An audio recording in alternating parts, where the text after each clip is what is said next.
Most people were horrified, of course, by last week's assassination attempt on Republican members of Congress, which wounded 5 people and nearly killed House Majority Whip Steve Scalise. But most people apparently does not include some people, including New Jersey Democratic strategist Jim Devine. After the shooting, Devine tweeted this, quote, "We are in a war with selfish, foolish, and narcissistic rich people. Why is it a shock when things turn violent? Hashtag hunt Republican congressman." After many people objected, Devine did not back down. He followed up by tweeting this, "I'm sorry if my hunt Republican congressman hashtag hurt the feelings of any GOP snowflakes, but you have not engaged in civil discourse," end quote. We invited Jim Devine to come on the show, and remarkably, he agreed. He's brave, at least. Jim Devine joins us tonight. So, Jim Devine, under what circumstances is it morally acceptable to use violence for political ends? It's never acceptable to use violence for political ends, except perhaps in the most extreme cases. I'd refer you to George Washington and those guys. The fact of the matter is we do with ballots in this country what they do with bullets elsewhere. And it is not uncommon in politics that we use the language of war. We talk about fierce rhetoric. We talk about crusades and so on. You were on a television program, and I don't know what your body count was, when you were on Crossfire. I assume that there were no real casualties there. So it shouldn't be a surprise to anybody. I mean, wait, stop. Don't, you know what? I want to have a reasonable conversation. I want to demagogue this. But in the hours after 5 people were shot, including the House Majority Whip, you sent out a tweet that said, hunt Republicans. I mean, it was clearly a reference to the assassination attempt against Congressman Scalise. It's hard to imagine how you could justify writing something like that. In the immediate aftermath of the shooting at the Sandy Hook school, we've heard people say this is not the time to talk about gun violence. We've heard lots of things follow this. You know, this is a. No, but that's not what you were saying. You were encouraging gun violence. Wait, hold on. Absolutely not. You were encouraging gun violence. Absolutely not. I never encouraged gun violence, and I stated on my tweet. What did you mean by that? I don't put down that condone paper. I'm talking about you, not some other paper. I mean, please. But this is what's been out there. This has been going on interested in what other people. We see stuff like this, and this is not an uncommon That's great, thing. but we're not.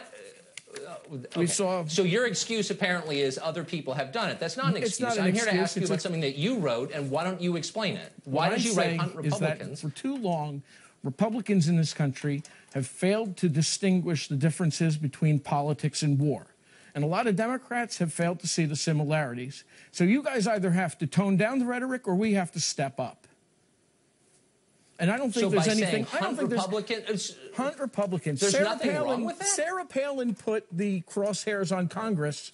I'm just saying hunt Republicans instead of Democrats. First of all, Sarah Palin didn't do that. A group affiliated with her did. And it's a difference between a metaphor and actually suggesting affirmatively go hunt Republicans after Republicans have just been shot. She put up a boast about her Republican bullseyes. What point are you making? That that's okay? What I'm making the point is that after year after year after year of hearing the same kind of violent rhetoric from the right, the left has every reason to come forward and stand up. What I've learned in life is that when you're confronted with bullies, you have to fight fire with fire.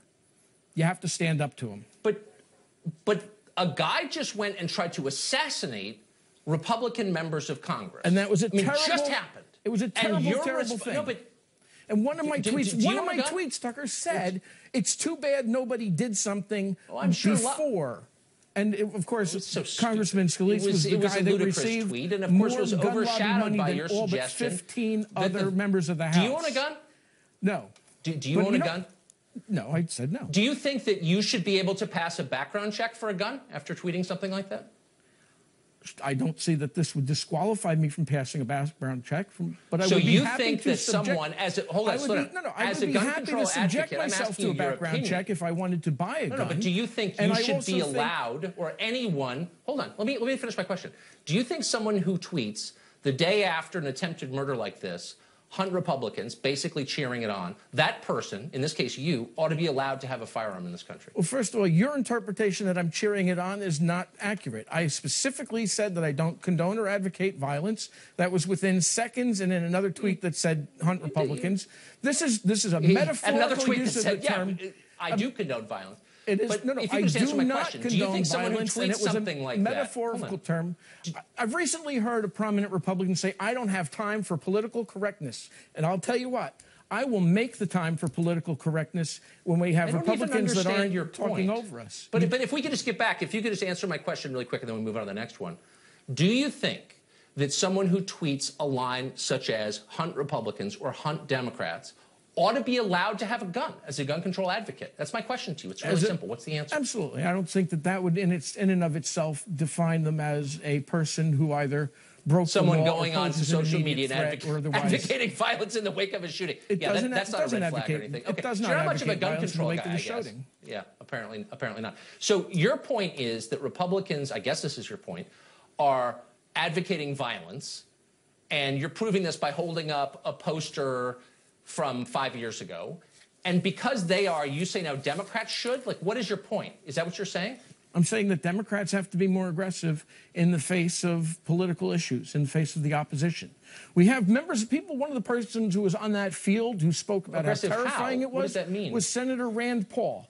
Senator Rand Paul retweeted something from Andrew Napolitano that said the reason we have a Second Amendment is not so people could hunt deer, it's so that they could shoot at a tyrannical government. So what's your point? That he deserved it? Tucker, is very simply, no, absolutely not. But my point is that when you put up obstacles to people voting, when you secretly plot in the Senate to repeal health care that's keeping 50,000 Americans alive, and you're otherwise erecting barriers to the democratic process where we have elections where the people that get the most votes don't win, that you should be shot? What happens is, no, but that is tyrannical government.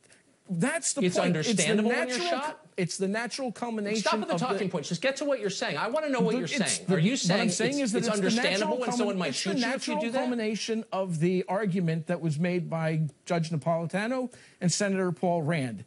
If Senator Paul Rand would like to sit down and have an hour, Rand Paul, if he would like to sit down and have an hour-long discussion, no, but hold on. I'd be willing to show up and talk about it. Okay. My point is that enough is enough. What is your point? My point is enough is enough. So, if it's time to take up arms? No, it is not about taking up arms. It is about coming together and fighting back. Fighting back how? Politically. Peacefully. Then what is this about hunting and cheer?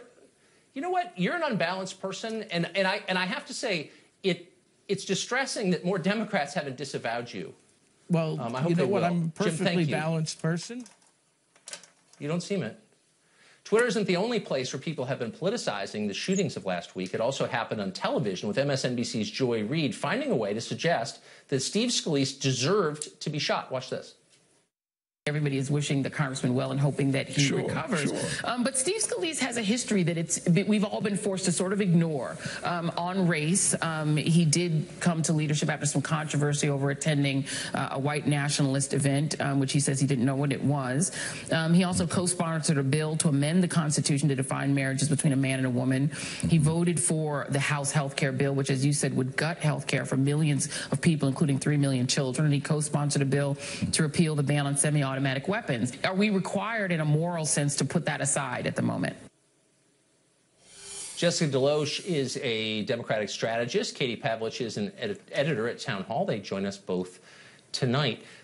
So, Jessica, if you could just parse that Joy Reid essay for me, if you would. He disagrees. She's basically saying he disagrees with me on gun control, on health care, on gay marriage. And he spoke to a group I don't like. Therefore, you know, should we feel bad about him being shot or not? That seems to be what she's saying. Well, I think everything that Joy Reid decided to talk about wasn't very smart. It wasn't very opportune. I mean, if you think about what topics she brought up, how were any of those things relevant to what happened to Scalise? They weren't. I mean, this is a person who has had an attempt made on his life. He's nowhere near being okay, and yet we're having to have a conversation now about votes that he's made in the past. I mean, I don't even understand how any of that is relevant, and it's really unfortunate that that's the conversation that Joy Reid decided to have then.